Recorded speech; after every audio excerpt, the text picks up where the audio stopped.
বিপুলা এই পৃথিবীর অতি ক্ষুদ্র অংশে আমাদের বাস, আর তার থেকেও ক্ষুদ্র আমাদের জ্ঞান। ফলে এই পৃথিবীর বহু কথাই আমাদের থেকে যায় অদেখা, অচেনা। আমরা সকলেই হিন্দু তীর্থক্ষেত্র গয়ার নাম শুনেছি। পিতৃপুরুষদের উদ্দেশ্যে পিণ্ডদানের জন্য গয়া বিখ্যাত। কিন্তু আমরা কি কেউ জানি যে ভারতবর্ষের এমন কোনো জায়গা রয়েছে যেখানে মেয়েরা তাদের মায়েদের উদ্দেশ্যে পিণ্ডদান করতে পারে?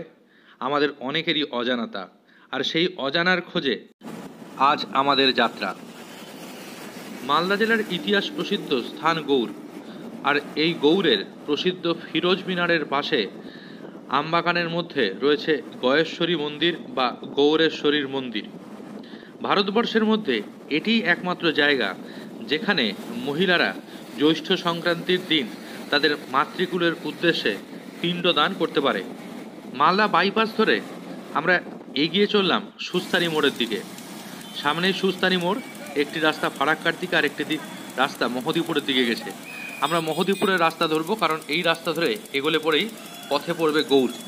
এই গৌড়েই রয়েছে প্রসিদ্ধ বৈষ্ণব তীর্থ রামকেলি গ্রাম।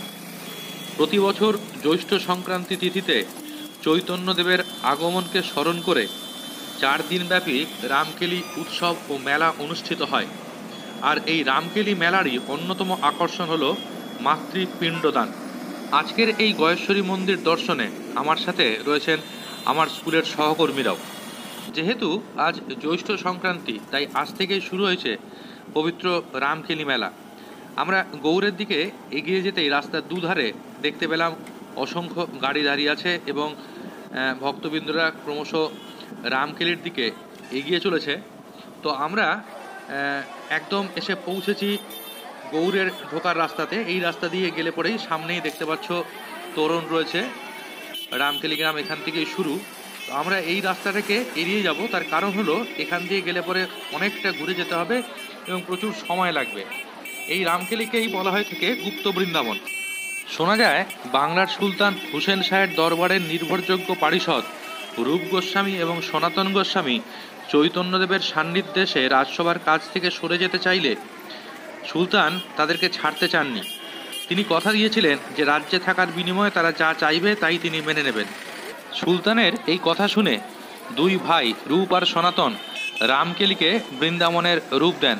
আর সেই কারণে মালদাহের রামকেলির মেলা বৈষ্ণবদের কাছে গুপ্ত বৃন্দাবনের মেলা নামে পরিচিত।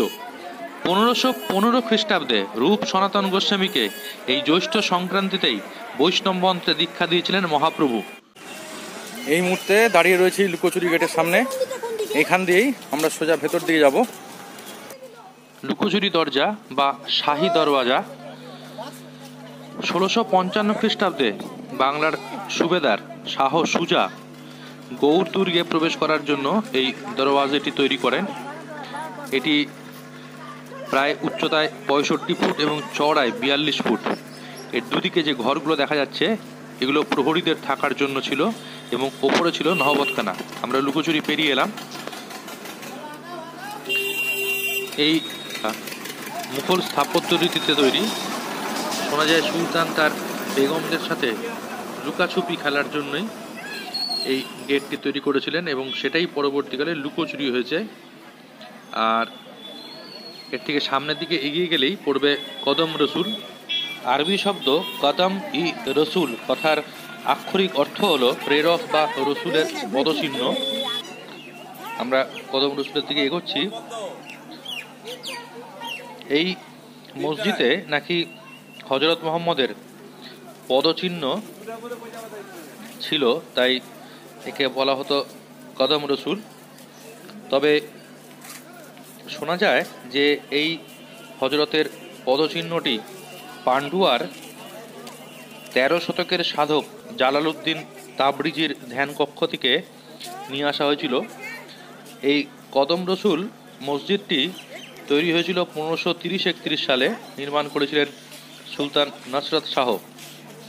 কদম রসুলের কাছে একটু জিরিয়ে নিয়ে আমরা এবার এই সামনের রাস্তা দিয়েই প্রথমে এগিয়ে যাব ফিরোজ মিনারের দিকে। এসে পৌঁছেছি ফিরোজ মিনারে। তোমরা দেখতেই পাচ্ছ যে ফিরোজ মিনারের সামনে বহু ভক্তের সমাবেশ, কারণ এখানেও ওই যে পিণ্ডদান কার্য, সেই পিণ্ডদান কার্য সমাধা হয়। এখানেও বেশ কিছু মানুষ তারা পিণ্ডদান করেন। ফিরোজ মিনারটিকে কেন্দ্র করে দেখা যাচ্ছে ওপর দিকে বহু মানুষের সমাগম। এই সেই ফিরোজ মিনার, যা 5 তলা বিশিষ্ট এবং হাবশি বংশের সুলতান সাইফুদ্দিন ফিরোজ শাহ 1485 থেকে 1489 সালের মধ্যে তৈরি করেছিলেন তুগলকীয় স্থাপত্য শৈলীতে। এই ফিরোজ মিনারের ওখানেও কিন্তু পিণ্ডদান কার্য হচ্ছে। নিচে বসে রয়েছে প্রচুর দান গ্রহণকারী, এবং যারা পিণ্ড দিয়ে আসছেন সেই সকল মহিলারা তাদেরকে তাদের পূর্বপুরুষের মুক্তির উদ্দেশ্যে দান দিচ্ছেন। তো আমরা এগিয়ে যাব একটু সেই পিণ্ডদান কার্য দেখার জন্য সিঁড়ির দিকে। সামনে সিঁড়ি উঠে গিয়েছে, মিনারে ওঠার রাস্তা এটাই, যদিও এখন আর মিনারে কাউকে উঠতে দেওয়া হয় না। একটু সামনের দিকে এগিয়ে যাই। দেখো, সম্পূর্ণ মিনারটা ঘিরে কিন্তু এই পিণ্ডদান কার্য চলছে, এবং এখানে মহিলা পুরোহিত রয়েছেন। সামনেই একজনকে দেখতে পাচ্ছি, তিনি যারা পিণ্ড দেবেন তাদের কাছ থেকে প্রয়োজনীয় জিনিসপত্রগুলো সংগ্রহ করছেন।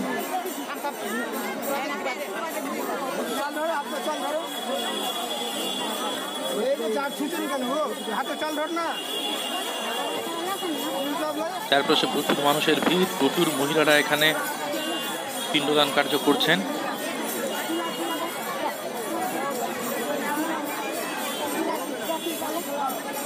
চারপাশটা একটু ভালো করে ঘুরে দেখে নিই। আর তোমরা যারা আমার এই চ্যানেলের মাধ্যমে এই সম্পূর্ণ আজকের ভ্রমণটি দেখছো, তাদেরকেও দেখিয়ে দিই চারপাশের অবস্থাটা। এখান থেকে বেরিয়ে আমরা আমাদের আজকের যে প্রধান গন্তব্যস্থল, সেই গন্তব্যস্থলের দিকে যাব, অর্থাৎ গয়েশ্বরী মন্দির। দেখো, ফিরোজ মিনারের উপর থেকে আমরা চারপাশটা দেখতে পাচ্ছি।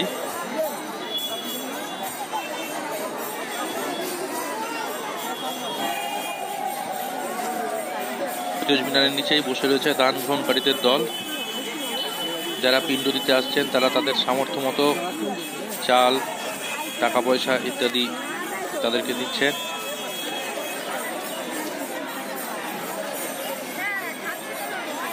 প্রত্যেকেই চায় যে তাদের পূর্বপুরুষরা, তাদের মাতৃকুলের যারা রয়েছেন, তারা যেন তাদের এই পরলোক জীবনে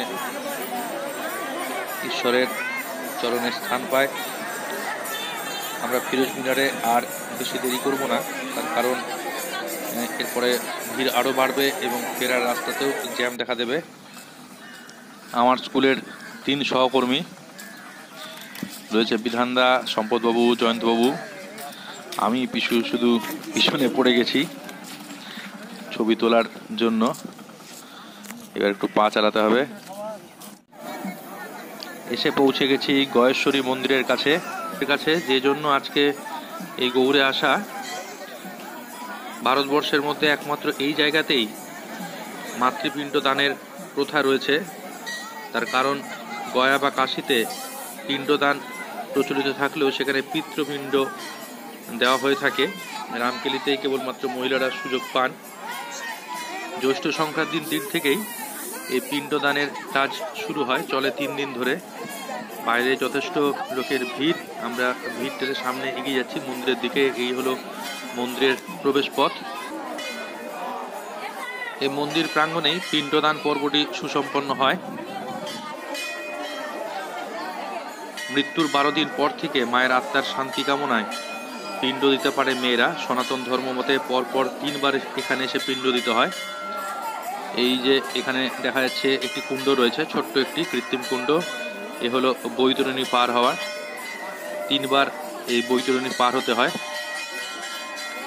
যে কথা বলছিলাম, কথিত রয়েছে ত্রেতা যুগে নাকি রামচন্দ্র এখানে এসেছিলেন এবং সে সময় সীতা দেবী তার মাতৃকুলের উদ্দেশ্যে এখানে পিণ্ডদান করেছিলেন, এবং সেই রীতি অনুযায়ী মাতৃকুলের উদ্দেশ্যে মাতৃপিণ্ড দান প্রথা আজও এখানে প্রচলিত। এই সেই কৃত্রিম কুণ্ডটি, এবং সেখানে দেখা যাচ্ছে একটা নৌকা রয়েছে, এটাকে অতিক্রম করতে হয় 3 বার, এবং তারপর অতিক্রম করার পর যিনি মাঝি রয়েছেন, অর্থাৎ যিনি এই অতিক্রমণের কাজে সাহায্য করছেন, তাকে সাধ্যমতো দক্ষিণা দিতে হয়। শুধু মালদা নয়, পার্শ্ববর্তী রাজ্য বিহার, ঝাড়খণ্ড এবং উড়িষ্যা থেকেও মহিলা ভক্তরা এখানে পিণ্ডদানে অংশগ্রহণ করেন। এই যে এখানে পিণ্ডদানের কাজ সারিবদ্ধভাবে মহিলারা বসে রয়েছেন। ভেজা কাপড়ে পিণ্ডদানের কাজ করতে হয় সাধারণত। মন্দিরের পাশে একটি পুকুর রয়েছে, সেখানে স্নান করে সেখানে বসতে হয়, এবং সঙ্গে থাকে হলো জবের ছাতু, তিল, জব, পান, সুপুরি, হর্তুকি, ঘি, মধু, আতপ চাল, লাল সালু, ধূপকাঠি ইত্যাদি। এই হলো মা গয়েশ্বরীর মন্দির। শোনা যায় এক সময় নাকি এই গয়েশ্বরী মন্দিরের পাশ দিয়ে জাহ্নবী নদী প্রবাহিত হতো, এবং সেই সময় কিন্তু ওই নদীতেই স্নান করে এসে পিণ্ডদানের কাজ করতে হতো। ইদানিংকালে নদীটি লুপ্ত হয়ে যাওয়ায় মন্দিরের প্রাঙ্গণে একটি ছোট্ট নদীর মতো রূপ দিয়ে সেটা কৃত্রিম করে কাটা হয়েছে, যেটাকে আমরা বলছি বৈতরণী পার হওয়া। সেখানে বৈতরণী পার হতে হয়। এই হলো মা গয়েশ্বরীর মূর্তি। একটু আগে আমরা দেখিয়েছি যে ভক্তরা সেই বৈতরণী পার হচ্ছে, এবং ছোট্ট নৌকা যেটা জলে ভাসানো রয়েছে সেখানে পা ছুঁয়ে এপার ওপার করছে। 3 বার এই কাজটি করতে হয়। 1500 শতকে রাজা গণেশ যখন বাংলার রাজা ছিলেন, তার বহু আগে থেকেই এখানে এই মাতৃপিণ্ড দানের রীতি প্রচলিত রয়েছে। এটি শিবের একটি লিঙ্গ রয়েছে মন্দিরের মধ্যে। এখানেই পিণ্ডদানের কার্য আমরা দেখতে পাচ্ছি এখনো চলছে। আজ সারাদিন ধরেই এই পিণ্ডদানের কাজ চলবে, এবং শুধু আজকেই নয়, আজ জ্যৈষ্ঠ মাসের সংক্রান্তি, এর পরে আগামীকাল এবং পরশু 2 দিন ধরেই, মোট 3 দিন এই সমস্ত কার্য সম্পন্ন হবে। আমরা একটু মন্দিরের অন্য দিকগুলো ঘুরে দেখে নেব। যারা পিণ্ডদান কার্য সমাপন করেছে তাদের এখনো এখানে এই বৈতরণী পার হওয়া চলছে। আগেই বলেছিলাম 3 বার পার হতে হয়, এবং এই কাজে যারা সাহায্য করছেন তাদেরকে মাঝি বলা হয় থাকে। চটচলতি মন্দিরের অন্য দিকগুলো তোমাদের দেখিয়ে দিই। এখানেও একটি মন্দির রয়েছে, মূল মন্দিরের অর্থাৎ শিব মন্দিরের পাশে এখানেও একটি মন্দির রয়েছে। এখানে দেখতে পাচ্ছ রাধাকৃষ্ণের যুগল মূর্তি, এবং তার পাশেই রয়েছে হনুমানজির বিগ্রহ। ভারতবর্ষের ঐতিহ্য যে কত প্রাচীন, কত পুরনো প্রথা এখনো ভারতবর্ষের মানুষ মেনে চলেছে ভক্তিপূর্ণভাবে, তার একটা ছোট্ট নিদর্শন আজকের এই গয়েশ্বরী মন্দিরে দেখতে পেলাম।